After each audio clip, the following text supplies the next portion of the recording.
Alors pour commencer, imaginez, vous êtes chez l'ophtalmo et puis il vous dit, en fait, vous ne verrez plus rien, plus jamais, c'est fini. Quelle serait votre première réaction? Bon, bien sûr, on est effondré, mais qu'est-ce que vous voulez regarder une dernière fois, essayer de mémoriser dans vos têtes? Je pose la question. Ah, mais moi, c'est l'océan, ça c'est sûr. Pas vos enfants. Moi, j'allais dire mes enfants. Moi, c'est marrant que j'ai pensé à l'océan avant mes gosses. Oui, c'est vrai. C'est très révélateur. Et vous? C'est bizarre, c'est moi sur un surf. Mes enfants. Bah, bien sûr. Ah, ça va, Aussi, gna, gna, gna, ça arrive. La bonne mère. Ce sont les questions que Julien a dû se poser à 37 ans. Du jour au lendemain, une maladie rare et génétique, la neuropathie optique héréditaire de Leber, se déclenche. En quelques jours, sa vue s'éteint jusqu'à ce qu'il ne voit quasiment plus rien, juste de la lumière. Julien va devoir littéralement réapprendre à vivre sans la vue jusqu'au jour où on lui propose de devenir le 15e patient au monde à tester un protocole expérimental capable de restaurer la vision. Aujourd'hui, il nous raconte sa traversée de l'obscurité. Bonjour Julien. Bonjour. Merci beaucoup de répondre à mes questions. On vous a diagnostiqué une neuropathie optique héréditaire de Leber, est-ce que j'ai bien dit? Oui, autrement dit NOHL. Voilà. Ça va plus vite. Voilà. C'est une maladie rare et génétique. Comment c'est arrivé dans votre vie? Racontez-nous. C'était lors d'un mariage, donc il y a maintenant à peu près 10-11 ans. J'y voyais un petit peu flou, donc je ne comprenais pas très bien ce qui se passait. Et donc en allant après chez l'ophtalmo, 2-3 jours après, on fait des tests en fait, d'acuité visuelle sur le tableau ophtalmologique pour dire les lettres. L'ophtalmo me dit, mais là vous ne voyez rien, la plus grosse, etc. Et en fait, je voyais rien. Ils ont commencé à se poser des questions, après avec d'autres ophtalmos. Ils n'arrivaient pas à trouver. Donc je suis allé à Paris, chez le docteur Vignal, qui est donc le médecin émérite sur cette maladie de Leber en France. Et elle m'a dit, bon, je dois vous dire que vous êtes atteint de la maladie de Leber. C'est une maladie orpheline, il n'y a pas de médicaments à date, vous allez perdre aussi la vue très rapidement de l'autre œil et vous allez devenir ce qu'on appelle très malvoyant. Et dans un temps très très court. Je reste un peu stupéfait, je dis mais donc ça veut dire que là à 37 ans, je veux dire très malvoyant, il n'y a pas de médicaments et la vie va être foutue là, comment ça se passe quoi en fait. Et comme sur un ring de boxe, on est complètement KO. En quelques semaines, sa vue baisse drastiquement. Pour vous imager, en fait, c'est quand vous êtes dans une salle de bain, vous avez pris une douche très chaude. Vous savez, la glace, c'est un petit peu embrumé. Moi, il faut se dire que la buée, elle reste toute la journée. J'ai cette espèce de flou en fait devant l'œil. Ce qu'on appelle un scotome, donc c'est cette espèce de tache qui est plus ou moins épais et plus ou moins en diamètre. Et en face, c'est ça qui nous empêche de voir. Et on perd donc les couleurs, on perd la vision et on perd toute la vue. Donc voilà. Et ça, c'est d'une brutalité totale. Là, du coup, quand même, je suis vraiment perdu dans ma vie personnelle, dans ma vie professionnelle. Même si j'ai beaucoup besoin d'aide, je ne sais pas ce que je mange, à part une bouillie, on ne peut pas distinguer les couleurs ou ce qu'on mange. On va au marché, on ne reconnaît pas les fruits, les légumes. Moi, le visage de ma femme, je ne voyais plus malheureusement. Mon visage non plus. Mais on doit s'accrocher à la vie, on doit s'accrocher à son boulot, on doit s'accrocher à sa famille.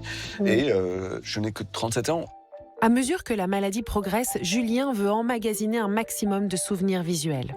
Comme c'est très rapide, on essaie de capter tout ce qu'on peut capter. Je déjeune en fait tous les samedis avec mon petit frère et donc je le prends en fait dans mes mains, je le fixe intensément pour pouvoir garder ce que je peux garder. On essaie de garder aussi le visage de ma femme, de tout ce qu'il y a. Les couleurs, c'est l'automne, toutes les feuilles qui tombent, etc. Parce que de jour en jour, on se réveille le matin, on se dit putain ça va aller mieux. Mais en fait non, c'est pire. C'était très difficile pour vous d'accepter cette perte de vision. Je me retrouve quand même des fois le samedi, au lieu et place de regarder des matchs de rugby sur lequel je suis passionné, je suis dans mon canapé. J'ai souvent chialé, faut le dire, parce qu'on se retrouve seul, on peut plus rien faire, on peut plus aller sur les réseaux sociaux, on peut plus lire ses mails, on peut plus téléphoner. Donc on est là à rien faire, à attendre, à être extrêmement fatigué, parce qu'au lieu de faire un pas, pour moi c'était 4 pas, parce que on tâtonne, on sait pas où on va. Mentalement et physiquement, Julien est épuisé. Il décide de partir en vacances avec son épouse. Il reçoit alors un appel de son médecin qui lui annonce qu'il a été choisi pour bénéficier d'une thérapie génique expérimentale qui pourrait lui faire recouvrer la vue. Il y a une place qui s'est libérée. Est-ce que vous souhaitez rentrer dans le protocole? Je dis oui. Elle dit non, mais attendez, il faut quand même que vous réfléchissiez. Je dis mais je vais réfléchir à quoi? Je vois zéro. Zéro. Vous me dites que je peux être injecté, même si la génétique. Je lui dis mais j'ai peur de quoi? À part retrouver de la vue, de la vision et des couleurs. Julien est donc le 15e patient au monde à recevoir une injection expérimentale dans l'œil. Et même si l'opération s'est bien passée, les bénéfices se font attendre. Et après, quand même, au bout de 2-3 mois, je commence à avoir un peu des couleurs. En fait, je traverse une rue un moment, et là, je me dis, putain, mais ça, le feu, il est vert, le feu, il est rouge. Bon, les gens, en fait, ils ont dû me prendre pour un fou parce que je ne traversais jamais, quoi. Mais après, même, je prends le métro, et là, je vois...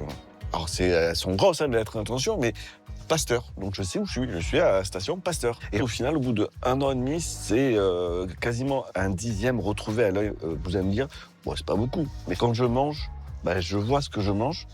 C'est plus l'espèce de bouillie grise infamante. Je vois ce que je porte aussi. Après, de très près, je peux voir que ma barbe... Bon, elle devient de plus en plus blanche. De très près aussi, je peux revoir que ma femme avait mis du rouge à lèvres la dernière fois, etc. On retrouve le sourire, on retrouve le goût à la vie, on retrouve le goût aux échanges avec les autres. Qu'est-ce que vous gardez de cette période quand même de 3-4 mois où vous avez été très malvoyant? De la force que je ne connaissais pas. La vie est tellement belle que ça vaut le coup en fait d'avoir de l'espoir et d'avancer en fait. Merci beaucoup pour votre témoignage, Julien. Merci beaucoup. Julien a donc été le 15e patient au monde à tester ce protocole et cette prouesse était rendue possible grâce à la recherche scientifique et au Téléthon qui a financé cette opération parce qu'il faut savoir qu'une seule piqûre dans un œil, ça coûte 700 000 €. Ah ouais. Oh la vache. Pour recouvrer la vue, c'est pas mal, mais il faut Oui, au Téléthon. faut les avoir. Exactement. Bisous. Donc donné pour le Téléthon. Et la maladie de Leber est donc rare et génétique. D'ailleurs, ses 2 autres frères sont porteurs du gène, mais seul Julien a déclenché la maladie suite à un choc émotionnel à l'annonce du cancer de son père. Aujourd'hui, Julien accompagne d'autres malades grâce à son association Julien NOHL. Sylvie, la maladie de Leber fait partie de centaines de maladies pouvant conduire à une cécité. Qu'est-ce qui se passe dans le cerveau lorsqu'on perd la vision? Comment on s'adapte? Est-ce que c'est les autres sens qui prennent le relais? Merci Marie pour cette question, parce qu'on pense souvent que l'organe de la vision, c'est l'œil. Mais je pense que le professeur Brézin sera d'accord avec moi. Sans cerveau, pas de vision. Et en fait, l'œil tout seul est incapable de voir.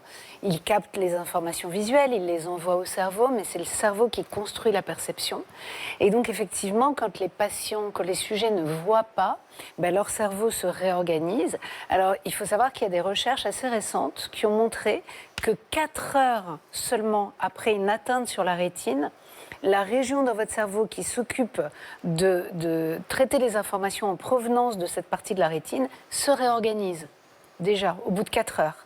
Et donc, il faut imaginer à quel point la dynamique de la plasticité cérébrale est importante. Et donc, on différencie les personnes qui n'ont jamais vu des personnes, comme dans le cas de votre témoin, qui ont vu, qui ont perdu la vision et qui ont récupéré leur vision.